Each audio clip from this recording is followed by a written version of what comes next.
Dear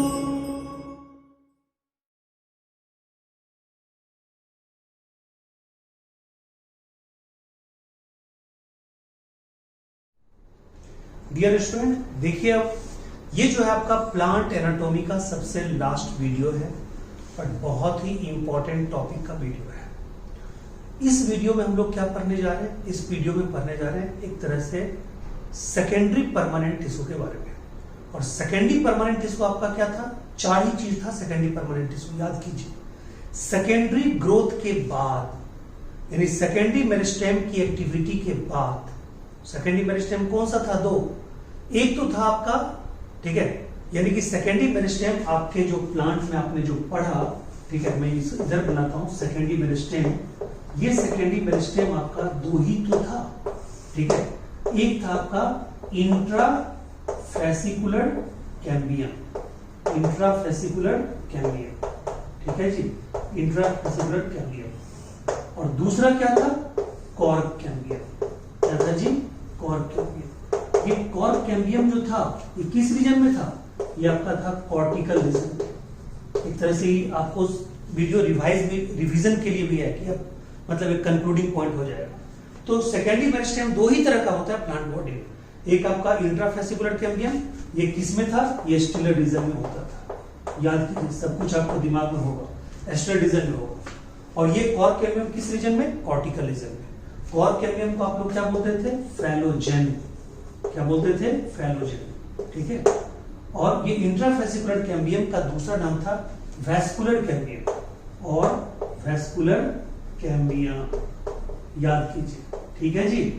तो कहता है ये जब ग्रोथ इसमें थोड़ा सा हुआ था तो क्या बना दिया था? Interfascicular cambium, interfascicular cambium.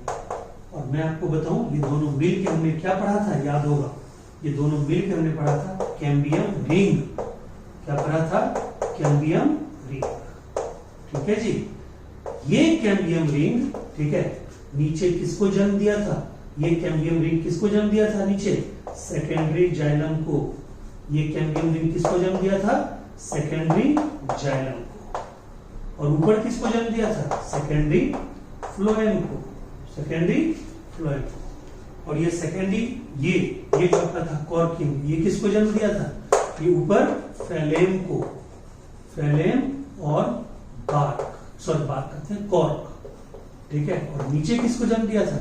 Secondary cortex, या इसको क्या बोलते थे? फैलोडर्म, फैलोडर्म, ठीक है जी। तो अब बताइए, पहला नंबर क्या था? Secondary xylem. दूसरा क्या था? Secondary phloem. तीसरा क्या था? Secondary cortex. और चौथा क्या था? यही चारों हमारा क्या होता है जी? ये होता है सेकेंडरी परमानेंट टिश्यू, जो किससे बना है? सेकेंडरी जाइलम से बना है, ये सेकेंडरी मेरिस्टेम से बना है। यानी कि secondary meristem intrafascicular cambium, secondary meristem cork cambium. Cork cambium से भी दो लेयर बनेंगे सेकेंडरी परमानेंट टिश्यू के, इससे भी दो लेयर बनेंगे सेकेंडरी परमानेंट टिश्यू के। ये सारे प्लांट में ग्रोथ होने के बाद यही चार चीज तो हमने बताया था आपको कि बचता है, यानी कि यही चार चीज सेकेंडरी परमानेंट टिश्यू के रूप में बचता है। कौन कौन? तो कहता है सेकेंडरी जाइलम, सेकेंडरी फ्लोएम, ठीक है, फैलोडर्म, और उसके बाद क्या? फैलेम, जिसमें से हम इन तीन को मिला के हम लोग क्या बोलते हैं? इसको मिला के बोलते हैं बार्क। क्या बोलते हैं जी? इसको बोलते हैं बार्क। और ये जो बच जाता है, सिर्फ ये जो बच जाता है, इसको क्या बोलते हैं जी? इसी को बोलते हैं वुड। क्या बोलते हैं? वुड। यानी कि जो हम आज पढ़ने जा रहे हैं वो क्या पढ़ने जा रहे हैं जी? सेकेंडरी जाइलम पढ़ने जा रहे हैं, ठीक है। ये हम क्या पढ़ने जा रहे हैं? Secondary xylem. बोलिए, क्लियर है पॉइंट? यानी कि सेकेंडरी जाइलम यानी वुड, हम सेकेंडरी परमानेंट टिश्यू पढ़ने जा रहे हैं। जिसमें सेकेंडरी लगा होगा वो सेकेंडरी परमानेंट टिश्यू ही होगा। सेकेंडरी जाइलम में सेकेंडरी लगा हुआ है, secondary permanent tissue. Secondary phloem भी secondary permanent tissue. Secondary cortex भी सेकेंडरी परमानेंट टिश्यू। और एक में सेकेंडरी नहीं लगा हुआ है, वो क्या है? सबसे ऊपर में होता है, कॉर्क होता है। तो कहता है सेकेंडरी जाइलम को हटा दीजिए, बाकी तीनों ऊपर वाले को मिला दीजिए, बार्क हो गया। तो कोई भी आप लकड़ी जो कटा हुआ देखते हैं उसमें वही तो देखते हैं कि बाहर क्या होता है? बाहर होता है बार्क। बाहर क्या होता है? बार्क। और अंदर में क्या होता है? लकड़ी होती है। तो लकड़ी सेकेंडरी जाइलम, और बार्क अगर कोई पूछेगा वहीं पे ऑन द स्पॉट, ठीक है, तो आप क्या कहिएगा? बार्क का मतलब आप बोलिएगा it is collection of secondary phloem, ठीक है, सेकेंडरी कॉर्टेक्स और फैलेम यानी कॉर्क। एक टर्म यहां पे और मुझे बोलने का मन कर रहा है क्योंकि एनसीईआरटी में है, मैंने आपको बताया नहीं है। मान लीजिए किसी प्लांट में ये जो कॉर्क कैम्बियम है जिसको आप फैलोजन बोल रहे हैं, वो इन दोनों को जन्म देने के बावजूद भी अगर थोड़ा सा बच गया, खास करके रूट में, क्योंकि रूट में सेकेंडरी मेरिस्टेम की एक्टिविटी उतनी ज्यादा होती नहीं है, ठीक है, उतनी ज्यादा नहीं होती है, सेकेंडरी मेरिस्टेम की एक्टिविटी ज्यादा नहीं होती, देखते हैं रूट ज्यादा मोटा नहीं होता, तो कहता है वहां पे ये ज्यादा एग्जॉस्ट नहीं हो पाता है, ये ज्यादा फुल्ली यूज नहीं हो पाता, ठीक है, कहता है ये थोड़ा थोड़ा बच जाता है। अगर किसी प्लांट में खास करके रूट के पार्ट में अगर ये बच जाए, यानी कि क्या बच जाए, कॉर्क कैम्बियम बच जाए, कॉर्क कैम्बियम बच जाए, ठीक है, कॉर्क कैम्बियम बच जाए, यानी इसको क्या बोल रहे हैं, फैलोजेन। अब प्लस ये दोनों थोड़ा थोड़ा जन्म तो ले ही लिया है, यानी कॉर्क, यानी कि जिसको आप क्या बोलते हो, फैलेम, प्लस, ठीक है, ये आपका क्या है, सेकेंडरी कॉर्टेक्स, सेकेंडरी कॉर्टेक्स, जिसको आप क्या बोलते हो, फैलोडर्म, ठीक है। तो देखो यहाँ पे ये है बाप, ये दोनों है बेटा, कहता है ये बाप दोनों बेटे को जन्म दिया, बाप और दोनों बेटे को मिला दें तो उसको बोलते हैं पेरीडर्म, ठीक है, क्या बोलते हैं, पेरीडर्म। इन तीनों को अगर आपस में मिला दे, बाप और दोनों बेटे को, इसको क्या बोलते हैं जी, पेरीडर्म। ये जरूर दिमाग में रखना, ये क्वेश्चन आ सकता है, भी आई, क्लियर है जी, ठीक है, ये क्वेश्चन आपको आ सकता है, तो आप इसको जरूर दिमाग में रखिएगा इस क्वेश्चन को, ठीक है, ये क्वेश्चन आपको पूछा जा सकता है, क्लियर है पॉइंट। अब देखिए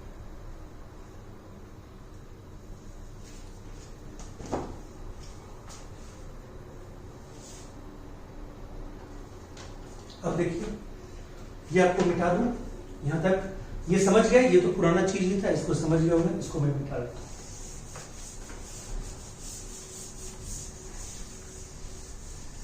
अब देखिए चलते हैं एक ऐसे मौसम में, ठीक है, एक ऐसे क्लाइमेट में चलते हैं, ठीक है, जहां पे डिस्टिंक्ट सीजनल वेरिएशन होते हैं, ठीक है, एक ऐसे मौसम में चलते हैं, उसको बोलते हैं टेम्परेट रीजन, टेम्परेट रीजन, ठीक है। देखिए ये तो हम आप समझ गए कि सेकेंडरी जाइलम है, सेकेंडरी परमानेंट टिश्यू है, ये किसकी एक्टिविटी से बना है, ये सेकेंडरी मेरिस्टेम की एक्टिविटी से बना है। तो सेकेंडरी मेरिस्टेम की एक्टिविटी डिपेंड करती है सीजन पे, सेकेंडरी मेरिस्टेम की एक्टिविटी इन्वायरमेंट पे डिपेंड करती है, सेकेंडरी मेरिस्टेम की एक्टिविटी हार्मोन पे डिपेंड करती है। तो कहते हैं सेकेंडरी मेरिस्टेम यानी सेकेंडरी जाइलम क्या है, ठीक है, किससे बना है, तो ये कहता है सेकेंडरी मेरिस्टेम से बना है, उसका नाम क्या था, इंट्राफेसिकुलर कैम्बियम, यानी कैम्बियम रिंग से बनी है सेकेंडरी जाइलम, कैम्बियम रिंग से बनी है सेकेंडरी फ्लोएम, यानी कैम्बियम रिंग से दो ही चीज तो बनी है, सेकेंडरी जाइलम और सेकेंडरी फ्लोएम, यानी कैम्बियम एक्टिविटी पे डिपेंड करता है, ज्यादा कैम्बियम एक्टिविटी होगी तो ज्यादा मोटा सेकेंडरी जाइलम बनेगा, ज्यादा मोटा सेकेंडरी फ्लोएम बनेगा, अगर कम कैम्बियम एक्टिविटी होगी तो थिन बनेगा सेकेंडरी जाइलम, थिन बनेगा सेकेंडरी फ्लोएम, यानी कैम्बियम की एक्टिविटी पे ही डिपेंड करता है सब कुछ। और आपको पता है कैम्बियम की एक्टिविटी किस पे डिपेंड कर रही है, कैम्बियम की एक्टिविटी डिपेंड कर रही है इन्वायरमेंट पे और हार्मोन पे, ठीक है। कहता है कैम्बियम की एक्टिविटी को, यानी ये किससे बना है जी, ये फ्रॉम कैम्बियम बना है, फ्रॉम कैम्बियम, ठीक है, फ्रॉम कैम्बियम एक्टिविटी, ठीक है जी, फ्रॉम कैम्बियम एक्टिविटी, यानी कैम्बियम एक्टिविटी से सेकेंडरी जाइलम बना है, ठीक है जी, जिसको हम लोग वुड बोल रहे हैं। कहता है ये कैम्बियम एक्टिविटी को कंट्रोल करता है एक हार्मोन, उसका भी नाम है सी से, that is called cytokinin, cytokinin, उसका नाम क्या है, सी से, साइटोकाइनिन, उसका नाम है सी से, साइटोकाइनिन। और कहता है कि ये कैम्बियम एक्टिविटी स्प्रिंग सीजन में बहुत ज्यादा होता है, यानी कि वहां पे कैम्बियम एक्टिविटी बढ़ जाता है। ध्यान दीजिएगा, हम टेम्परेट रीजन जो बनाए हैं, टेम्परेट रीजन में बताया है, ये एक ऐसा क्लाइमेटिक कंडीशन होता है जहां पे दो बिल्कुल डिस्टिंक्ट, ठीक है, सीजन होता है, एक होता है स्प्रिंग सीजन, ठीक है, और एक होता है, ठीक है, ऑटम सीजन, ऑटम, ठीक है, एक स्प्रिंग सीजन और एक ऑटम सीजन। ठीक है, 2 सीजन होता है, ठीक है, स्प्रिंग सीजन और ऑटम सीजन, ठीक है। कहते हैं जो स्प्रिंग सीजन होता है, ठीक है, ये जो स्प्रिंग सीजन आप देख रहे हैं, ठीक है, ये जो होता है इसमें कैम्बियम एक्टिविटी मैक्सिमम होता है, कैम्बियम एक्टिविटी मोर होता है, और इसमें क्या होता है कैम्बियम एक्टिविटी लेस होता है, लेस कैम्बियम एक्टिविटी, ठीक है जी। तो बताइए इसमें क्या होगा, इसमें थिक बनेगा, क्या बनेगा, थिक सेकेंडरी जाइलम, और इसमें क्या बनेगा जी, thin secondary xylem, thin secondary xylem, ठीक है जी। कहते हैं जो स्प्रिंग सीजन में बनता है ना, ठीक है, ये कितना भी मोटा बन जाए फिर भी ये लाइट कलर का ही होता है, ठीक है, यानी कि ये लाइट कलर का होता है, ठीक है, लाइट कलर का होता है, और ये लो डेंसिटी वाला होता है, लो डेंसिटी वाला होता है, और ये कहता है ये जस्ट उल्टा कर दीजिए, डार्क कलर का होगा, ठीक है, डार्क कलर का होगा, और ये क्या होगा जी, हाई डेंसिटी वाला होगा, हाई डेंसिटी वाला होगा। इसको बोलते हैं, ठीक है, अर्ली वुड, क्या बोलते हैं जी, अर्ली वुड, और इसको क्या बोलते हैं जी, इसको बोलते हैं लेट वुड, क्या बोलते हैं, लेट वुड। क्लियर है, अर्ली वुड और लेट वुड, ठीक है, कोई घबराने की बात नहीं है, ठीक है। अब आप देखिए, ठीक है, कोई जैसे मान लीजिए कि ये है, ये मान लीजिए कि एक सीजन में, ये स्प्रिंग सीजन में ये बना, ठीक है जी, स्प्रिंग सीजन में ये एक मोटा लेयर बना, ठीक, यहाँ पे ज्यादा कैम्बियम एक्टिविटी हुआ, और कहता है, ठीक है, कहता है आपको कि उसी मतलब उसी ईयर में जो कौन है, ऑटम सीजन है, उसमें क्या होगा, पतला एक्टिविटी होगा, पतला सा बनेगा क्या, सेकेंडरी जाइलम, यानी स्प्रिंग सीजन में खूब मोटा, ठीक है, और उसमें क्या हुआ, ठीक है, ऑटम में क्या हुआ, पतला। तो बताइए हर ईयर में क्या होगा, एक मोटा एक पतला, मोटा स्प्रिंग सीजन में, पतला ऑटम सीजन में, यानी कि एक ईयर में एक मोटा एक पतला। तो बताइए कोई प्लांट कटा हुआ रखा हुआ है और उसमें डार्क और मतलब लाइट कलर तो क्लियर है ही, मोटा वाला क्या है, डार्क कलर, ठीक है, मोटा वाला डार्क बैंड होगा, मतलब डार्क कलर का ये होगा, और पतला वाला क्या होगा, ठीक है, वो डार्क होगा, ये सॉरी मोटा वाला होगा आपका, सॉरी लाइट कलर, मोटा वाला लाइट कलर, और पतला वाला क्या होगा, डार्क कलर होगा, ठीक है। तो कहता है कि ये, ठीक है, मोटा जो है, ये जो थिक बैंड है, ये आपका स्प्रिंग सीजन बना है, ये जो पतला है वो आपका ऑटम सीजन में बना है, ठीक है। तो इससे क्या पता चलेगा, अगर मान लीजिए आप मोटे रिंग को गिन लीजिए या पतले रिंग को गिन लीजिए, आपको प्लांट का एज पता लग जाएगा। इसी को बोलते हैं एनुअल रिंग, क्या बोलते हैं इसको, एनुअल रिंग, ठीक है, या इसी को बोलते हैं ग्रोथ रिंग, इसी को क्या बोलते हैं जी, ग्रोथ, एनुअल रिंग बोलते हैं या ग्रोथ रिंग बोलते हैं। इसको गिन करके, इसकी काउंटिंग करके, ठीक है, प्लांट का एज पता लगाना, प्लांट का एज पता लगाना, ठीक है, इसकी काउंटिंग कर लेंगे तो प्लांट की एज पता लग जाएगी। ऐसा ब्रांच बॉटनी का जिसमें, ठीक है, एनुअल रिंग को गिन करके, ग्रोथ रिंग को गिन करके प्लांट के एज की स्टडी करते हैं, उसको हम लोग बोलते हैं डेंड्रोक्राइनोलॉजी। क्या बोलते हैं जी, डेंड्रोक्राइनोलॉजी, उसको बोलते हैं डेंड्रोक्राइनोलॉजी। क्लियर है पॉइंट, ठीक है, उसको क्या बोलते हैं, डेंड्रोक्राइनोलॉजी। अब मैं आपको बताऊं, इसके लिए मैं आपको एक ट्रिक बता देता हूं, ठीक है। हमारा देखिए, ये जो हरियाणा है ना, हरियाणा एक ऐसा राज्य है जहां पे सरनेम बहुत ज्यादा वैरी करते हैं, जगह जगह पे, हर 1-2 डिस्ट्रिक्ट में अलग अलग सरनेम होते हैं जैसे, ठीक है, वहीं के, ठीक है, आप देख लीजिए उनका नाम, ठीक है, कहता है कि नाम है ब्रिंद सहवाग, नाम है सानिया नेहवाल, ठीक है, नाम है मल्लिका सहवाग, ठीक है, मल्ली कुलिक, सब मतलब रहते हैं नाम, टाइटल एक से एक रहते हैं। एक मेरा दोस्त है यमुनानगर का, उसका नाम है आशीष सेमवाल, तो सेमवाल के नाम पे, ठीक है, सेमवाल के नाम पे मैंने एक ट्रिक बना दिया। देखिए यहाँ पे क्या है, बेहतरीन ट्रिक है और आपको पूरा का पूरा याद हो जाएगा। सेमवाल, सेमवाल, ठीक है, देखिए एस से स्प्रिंग, एस से स्प्रिंग, ठीक है जी। ई से अर्ली, ई से अर्ली, एम से मोटा, ठीक है। डब्ल्यू से वुड, ए से, ठीक है, ऑटम, ऑटम, और एल से लेट, एल से लेट, ठीक है जी। यानी कि स्प्रिंग वुड जो होगा उसको अर्ली वुड बोलेंगे, वो मोटा वुड होगा, मोटा वुड होगा। जबकि ऑटम वुड जो होगा उसको क्या बोलेंगे, लेट वुड। तो वो अपने आप समझ जाइए ऑटम वुड क्या होगा, पतला होगा। स्प्रिंग वुड जब अगर मोटा हो गया, ये बेहतरीन ट्रिक है इसको याद करने का। तो बताइए आपको याद हो गया, यानी कि स्प्रिंग वुड और ऑटम वुड दोनों आपको अच्छे से याद हो गया। क्लियर है पॉइंट।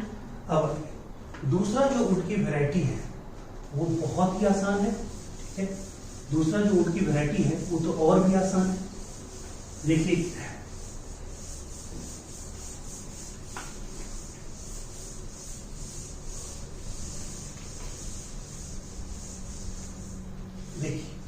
दूसरा जो है उसको बोलते हैं हर्टवुड, ठीक है।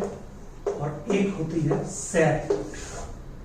क्या होती है, सैपवुड, ठीक है जी। तो देखिए इसमें क्या होता है हर्टवुड और सैपवुड। पहले तो ये जानिए कि हर्टवुड का जो नाम है, ठीक है, ये है ड्यूरामेन, ड्यूरामेन, और इसका नाम है एल्बर्नम, इसका नाम है एल्बर्नम। ये जो होता है ये साइड से होता है, साइड में या पेरीफेरल, पेरीफेरल। ये क्या होता है जी, ठीक है, ये साइड में होता है या पेरीफेरल होता है। ये क्या होता है, ठीक है, तो कहता है ये ड्यूरामेन ये होता है सेंट्रल पोजीशन में, सेंट्रल पोजीशन में, ठीक है जी। ये होता है डार्क कलर का, ये क्या होता है, डार्क कलर का। ये होता है लाइट कलर का, ठीक है जी, लाइट कलर का। कहता है ये डार्क कलर का होता है। यहां पे होता क्यों होता है डार्क कलर, कहता है ये जो हर्टवुड होता है, जो बीच वाला होता है, उसमें जो वेसल्स होते हैं वो वेसल्स एक्चुअली में ब्लॉक हो जाते हैं। Vessels are block, are block due to modification and invasion of parenchyma, xylem parenchyma. देखिए होता क्या है, ये मान लीजिए, ठीक है, जाइलम पैरेन्काइमा का सेल है और ये वेसल्स है, ये वेसल्स है। इसमें क्या होता है, जाइलम पैरेन्काइमा, ये मान लीजिए कि जाइलम पैरेन्काइमा का सेल है। ये क्या होता है कि एक बैलून लाइक स्ट्रक्चर में कन्वर्ट होकर इसमें घुस जाता है, जगह जगह बैलून लाइक स्ट्रक्चर में कन्वर्ट होकर इसमें घुस जाता है। इस बैलून लाइक स्ट्रक्चर को बोलते हैं टाइलोसिस, ठीक है, टाइलोसिस। इस टाइलोसिस में क्या भरा होता है मालूम, रेजिन, ठीक है, टेनिन, ठीक है, ऑयल्स, ठीक है, एरोमेटिक सब्सटेंस, ये सब चीजें इसमें भरी होती है, ठीक है, टाइलोसिस में। यानी कि ये टाइलोसिस वेसल्स में घुस जाता है अंदर तक, और वेसल्स को क्या कर देता है, ब्लॉक कर देता है, वेसल को ब्लॉक कर देता है। वेसल को ब्लॉक कर देता है, इसलिए क्या हो जाता है, नॉन फंक्शनल हो जाता है। ये क्या होगा, नॉन फंक्शनल हो जाएगा, ठीक है, नॉन फंक्शनल हो जाएगा, ये नॉन फंक्शनल हो जाएगा, ठीक है। और उल्टा ये क्या होगा जी, ये फंक्शनल ही रहेगा। यहाँ पे वेसल्स, ठीक है, वेसल्स आर फंक्शनल, ठीक है, क्योंकि यहाँ पे क्या होगा, यहाँ पे वैसा कुछ भी नहीं पाया जाता है, ठीक है, रेजिन, टेनिन, ठीक है, रेजिन, टेनिन, ये सब यहाँ पे क्या होगा, ठीक है, ऑयल, ये सब क्या होगा, ये सब यहाँ पे नहीं पाया जाएगा। क्लियर है पॉइंट, ठीक है। अब देखिए, चूंकि यहाँ पे डार्क कलर, यहाँ पे रेजिन, टेनिन, ये सब पाया जाता है, इसलिए ये क्या होता है, ये होता है resistant to microorganism. It is very resistant to microorganism, resistant to microorganism. और बताइए ये क्या होता है जी, कहता है ये होता है very sensitive to microorganism. बोलिए ठीक है, कोई दिक्कत आपको समझ में आ गई पूरी बात? ये है हर्टवुड और लेटवुड, सॉरी हर्टवुड और सैपवुड में डिफरेंस। क्लियर है पॉइंट? तो इसको भी आप अच्छे से देख लीजिएगा। यानी हर्टवुड बीच वाला और सैपवुड क्या, किनारे वाला। आप कोई लकड़ी को देखिएगा, बीच में होगा बिल्कुल डार्क और किनारे में होगा आपको, ठीक है, लाइट कलर का। जो किनारे वाला होगा वो उसमें माइक्रो ऑर्गेनिज्म, उसमें इंसेक्ट वगैरह लग के उसको डिस्ट्रॉय कर सकते हैं, बीच वाला को डिस्ट्रॉय नहीं कर सकते। इसलिए बीच वाला का बनता है पाया, कोई भी जैसे तख्त पोस्ट वगैरह या कोई भी मतलब पलंग दीवान सब बनता है, जो पिलर होती है, जो पाया होती है, ठीक है, वो बनता है बीच वाले पोर्शन से, हर्टवुड से। और जो वो होती है, ठीक है, जनरल लकड़ी, उससे बनती है, ठीक है, जनरल पार्ट उसका। ठीक है, क्लियर है पॉइंट? अब देखिए लास्ट 2 मिनट का एक और उनका टाइम बचा आपको, वो भी मैं बता ही दूं। ये आपका पूरा टॉपिक आज फिनिश हो गया। ठीक है, पूरा प्लांट एनाटॉमी आपको अच्छे से खत्म हो गया। हालांकि ये जो बता रहा हूं ये एनसीईआरटी में नहीं है। ठीक है, कहा था एक जो वुड होता है वो है हार्ड वुड, ठीक है, या इसको बोलते हैं पोरस वुड। ठीक है जी, ये तो 2 मिनट का है। और एक होता है सॉफ्ट वुड, ठीक है जी, सॉफ्ट वुड और non porous wood, non porous wood. देखिए भाई इसमें कुछ भी नहीं है, कहता है, ठीक है, आपने पढ़ा है जाइलम में, जाइलम में आपने क्या पढ़ा है, tracheids, vessels, xylem parenchyma, xylem fibre. Xylem tracheids किस में पढ़े हैं आपने? जाइलम ट्रैकिड्स का होना पढ़े हैं जिम्नोस्पर्म में। और वेसल का होना किस में पढ़े हैं? वेसल का होना एंजियोस्पर्म में। यानी कि एंजियोस्पर्म में जो वाटर को कंडक्ट करता है, जाइलम का जो नली वाटर को कंडक्ट करता है एंजियोस्पर्म में, वो है वेसल। और जो जिम्नोस्पर्म में है वो है ट्रैकिड्स। तो यहाँ पे क्या है, कहता है ये पोरस क्यों होता है? क्योंकि यहाँ पे वेसल्स प्रेजेंट है, वेसल्स प्रेजेंट। और क्या absent? Tracheids absent, tracheids absent. और बताइए यहाँ पे जस्ट उल्टा बोलिएगा, क्या बोलिएगा? वेसल्स एब्सेंट, ठीक है, और ट्रैकिड्स प्रेजेंट, ट्रैकिड्स प्रेजेंट। ठीक है जी, वेसल एब्सेंट, ट्रैकिड प्रेजेंट। ये किसमें? कहता है ये जिम्नोस्पर्म में। ये किसमें? जिम्नोस्पर्म में। और बोलिए ये किसमें? ये एंजियोस्पर्म में। ठीक है, तो बस हो गया क्लियर, इतना ही बताना था। यानी कि एंजियोस्पर्म के वुड को हम लोग क्या बोलेंगे? Porous wood. हम लोग क्या बोलेंगे? Hard would.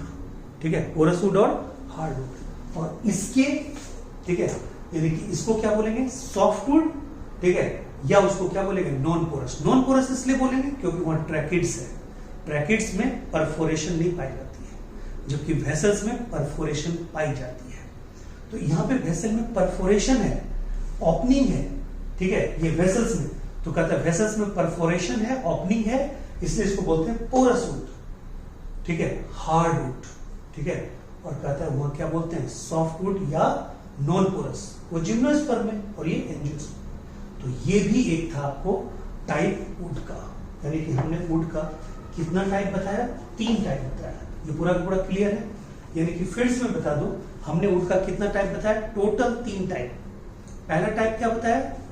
पहला बताया आपको, ठीक है, स्प्रिंग वुड और ऑटम वुड। स्प्रिंग वुड का दूसरा नाम अर्ली वुड, ऑटम वुड का दूसरा नाम लेट वुड। ठीक है, स्प्रिंग वुड के बारे में क्या बताया? थिक होता है, मोटा होता है।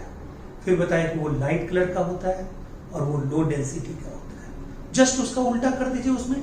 ठीक है, ऑटम वुड में, ऑटम वुड को लेट वुड बोलेंगे, वो पतला होगा, वो हाई डेंसिटी का होगा, वो डार्क होगा। बस इतना ही तो बताया। और ट्रिक उसमें बता दिए थे, सेम वाल, एस फॉर, ठीक है, spring, E for early, M for मोटा, A for autumn, L for late. ये बता दिए थे। एक और ट्रिक आपको रखना होगा, तो वहां पे याद रख सकते हैं, स्मेल। वो सिर्फ होगा स्प्रिंग के लिए, स्मेल। तो S for spring, M for मोटा, E for early, L for light, L for low density. हो गया स्मेल। ठीक है, यानी कि स्प्रिंग वुड से स्मेल आ रही है, ऐसे दिमाग में रखिएगा। ठीक है, तो स्मेल आ रही है किससे? स्प्रिंग वुड से। ये भी ट्रिक वहां याद रख सकते हैं। दूसरा आपको क्या बताया? फिर दूसरा वो बताया आपको, ठीक है, यानी कि हर्टवुड और सैपवुड। हार्टवुड में बताया कि वो सेंट्रल होता है, सैपवुड होता है पेरिफेरल, हार्टवुड डार्क, वो लाइट। हार्टवुड में रेजिन, टेनिन, कैनाल, वहां पे वो ऐसा कुछ भी नहीं, इसलिए ये मोर रेसिस्टेंट टू माइक्रोऑर्गेनिज्म, वो लेस रेसिस्टेंट टू माइक्रोऑर्गेनिज्म। ये ज्यादा ड्यूरेबल, ठीक है, वो कम ड्यूरेबल, ये बताना शायद भूल गए थे, यानी कि हार्टवुड ज्यादा ड्यूरेबल, वो कम ड्यूरेबल, ठीक है। ऐसे भी सेंसिटिव माइक्रोऑर्गेनिज्म है तो कम ड्यूरेबल हो, इसको ड्यूरामेन बोलते हैं, उसको एल्बर्नम बोलते हैं।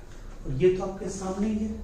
टोटल मिला के आपका पूरा का पूरा खत्म हो चुका प्लांट एनाटॉमी, यानी प्लांट एनाटॉमी का हर पार्ट हमने खत्म कर लिया। मैं आपको 1-2 दिन के अंदर में जितने चैप्टर अभी तक हुए हैं सबके क्वेश्चन एक्सरसाइज भेजूंगा, वो भी आपको कंप्लीट करना है। और कल जो हम चैप्टर शुरू करेंगे वो मतलब ये लोकोमोशन एंड मूवमेंट नहीं करेंगे, लोकोमोशन एंड मूवमेंट करेंगे थोड़ा रुक के करेंगे, ठीक है। पहले मैं आपको कर दूं, ठीक है, स्टार्ट, ठीक है, endocrine system, nervous control and coordination chapter का इंडोक्राइन सिस्टम मैं आपको स्टार्ट करूंगा, जो लास्ट चैप्टर है, ठीक है। तो मैं लास्ट चैप्टर पे स्किप कर रहा हूं, इसलिए उसका कुछ एप्लीकेशन आपको नर्वस सिस्टम में देखने को मिलेगा। Okay, thank you so much, take care, मिलते हैं अगले वीडियो में।